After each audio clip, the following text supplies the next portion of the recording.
Hey guys, really excited to share with you this week. I was reading a commentary and I kind of got a new understanding of the passage that we're going to go through. It's Philippians 4 verse 10 to 13.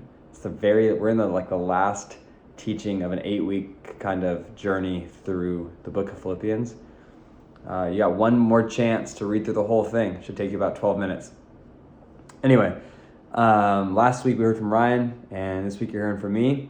But first, let me just remind you that this Valentine's Day on Wednesday is the last day to sign up for the men's retreat. We got about 120 guys signed up, and we're looking for about 20 more. So 20 or 30. So if you're interested, if you're on the edge, whatever, you've heard it 100 times. It's time to sign up. Let's go. If you're feeling any hesitation, financial, or, maybe you just are nervous. I don't know if you guys get like that, but just let me know. We'll figure it out. We want to get you there. It's going to be a great, great weekend. It's short, but filled with life and joy, lots of cool stuff. So sign up for the men's retreat. Okay, let's get started. Philippians 4, starting at verse 10. I'm going to read 3 verses, sorry.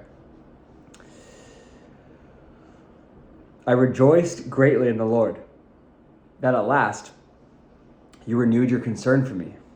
Indeed, you were concerned, but you had no opportunity to show it.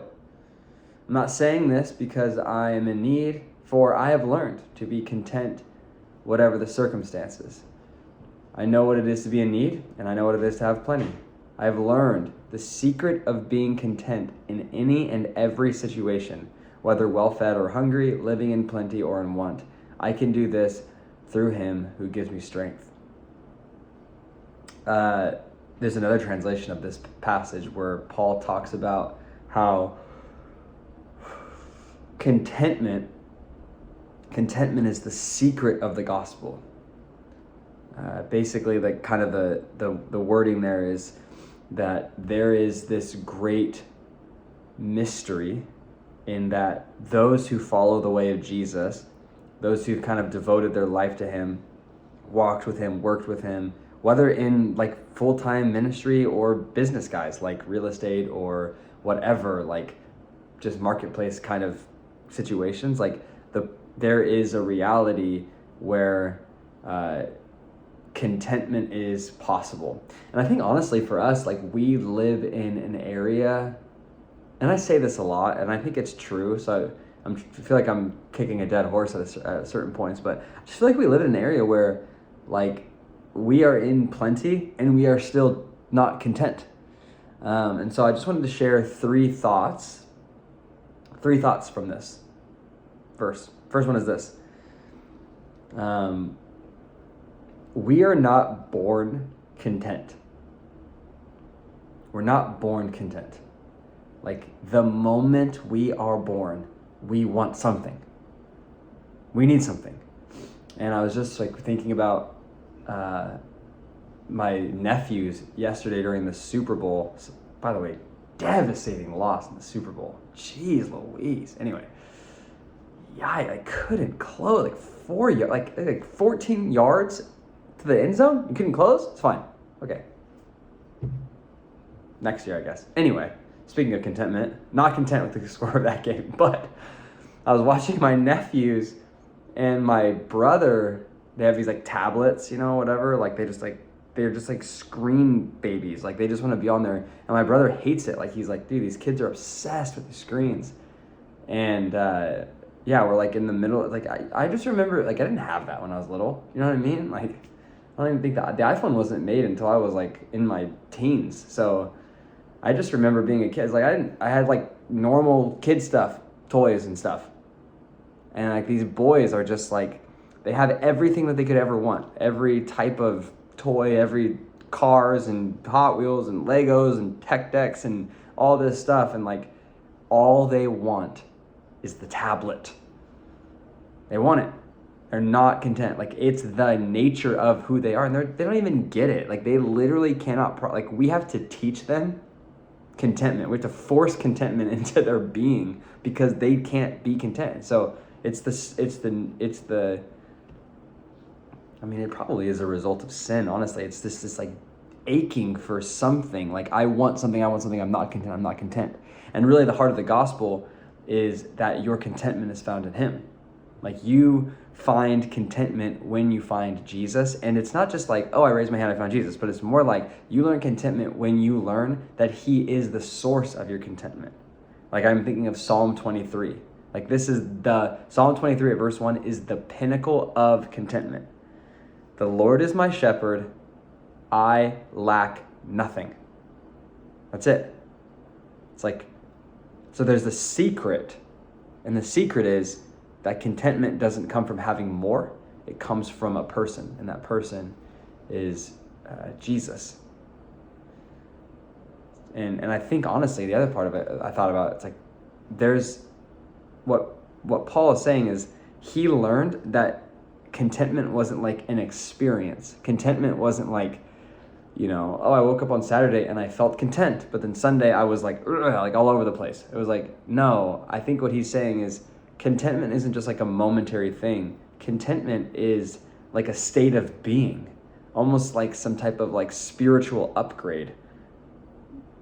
Like the spiritual, like, I don't even know. I think upgrade is the best word, but you know what I'm saying. Like, it's just this, it's like an elevated sense of spirituality kind of when you've learned to be content in all things and learning that the contentment comes from him, comes from Jesus. The second thing, the first one is we're not born content.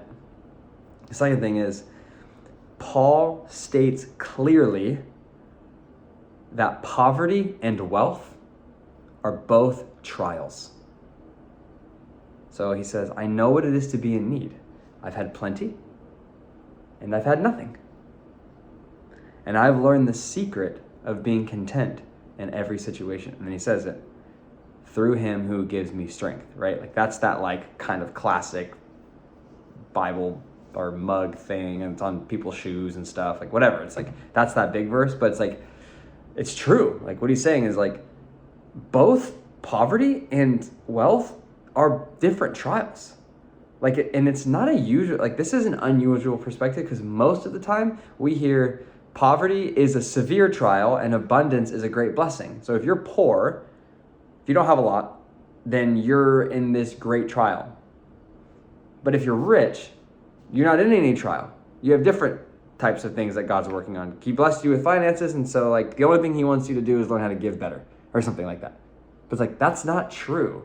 Like, yeah, like both abundance and poverty have different weights on our spirit. Both like poverty and wealth can twist us and distort us and degrade our personality, and they can make us different. Like think about poverty. If you're in a financial state of like being poor, like if you don't have a lot of money, it's easy to become bitter and angry towards like the man or the system, and to just kind of like have this bad attitude towards rich people. Anyone wealthier than you is like a jerk or whatever, and like you become more distorted in perspective. And then the same goes for when you're rich and wealthy. It's like you have this, you could have this a tendency to become elitist or like greedy, elitist, kind of better than, holier than thou mentality of like, look, I figured it out. I'm a self-made American. I figured it out. I came from nothing and here I am. Y'all need to figure it out. And so I was thinking like, well, what is contentment? Because if you think about it, whether you're rich or you're poor, you always want more, right? If I'm not doing well financially, I want more stuff. If I am doing well financially, I want more stuff. And so I think a definition for contentment is this. Contentment is not having all you want. Contentment is wanting what you already have. Contentment is wanting what you already have. Let me give a really, really clear example. And you see this a lot. When people have affairs, they cheat on their wife, cheat on their husband, whatever. they're not content in their relationship. That's usually the main thing. And so you can literally say, well, being content in your marriage is wanting who you're already married to. That's contentment in marriage. I want my wife. That's who I want. And even in situations where you're like, I don't even know, whatever, it doesn't matter.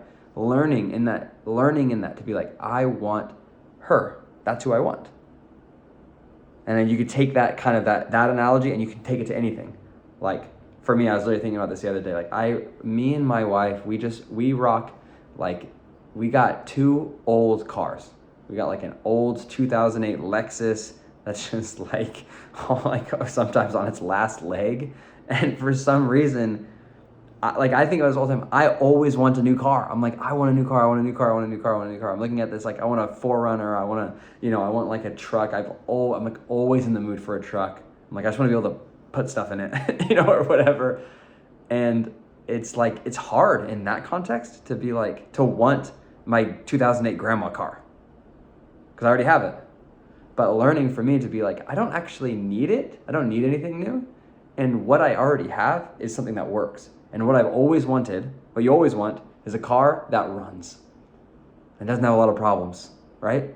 And that's what I got. So praise God, So anyway, contentment is wanting what you already have. That's the second thing. And the third thing is this.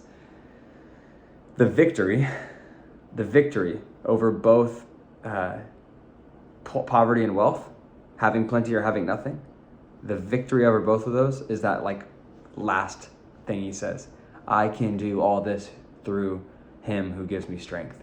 And that's the theme of the book. I mean, if you look at the theme of the book of Philippians, like as we're wrapping up the book of Philippians, like the main theme that Paul has been pointing to is this peace and joy that he finds through following God. That's it. It's the book of joy, and he talks about peace often. And where he gets that joy and peace, really, which is kind of, those are attributes of contentment, right? Like if you have joy and you have peace about a situation, it means that you're probably content about that thing. It's like where he gets that joy and that peace is through him who gives him strength. And so my prayer for you guys is this, like super simple. It's just like, I want to be men. I want to be guys who just like honestly are just content in where we are. Like, and I know, like I get it, like, growing, like some of us are younger and we're still building careers, like, and some of us want to grow, and it's like, I don't think that's wrong to want to grow and to become a better partner, a bit better business leader, better whatever. Like, I don't think that stuff is wrong, but I think it's in those, like, even if, like, I think the thing is, like, even if that didn't happen, even if I didn't get my raise, or even if I didn't get my promotion, or even if this thing falls apart, like whatever it is, like I'm okay. I've learned to be content, like in what I have right now. And so that's my prayer for us. It's just like in an area of hustle and achievement, high affluence, high intelligence, all of this stuff, like we live in that. And the tendency is to want more. And I just pray for us that it would just be, that we would find contentment in him. That we would say that, you know what, like I have everything I need. I have everything I need. And like Psalm 23 verse 1, the Lord is my shepherd, I lack nothing. That's it, you guys. That's it through the book of Philippians. I'm going to talk with you and the team. We got something coming up. I'll say this. We got something coming up in the fall that I'm working on with you.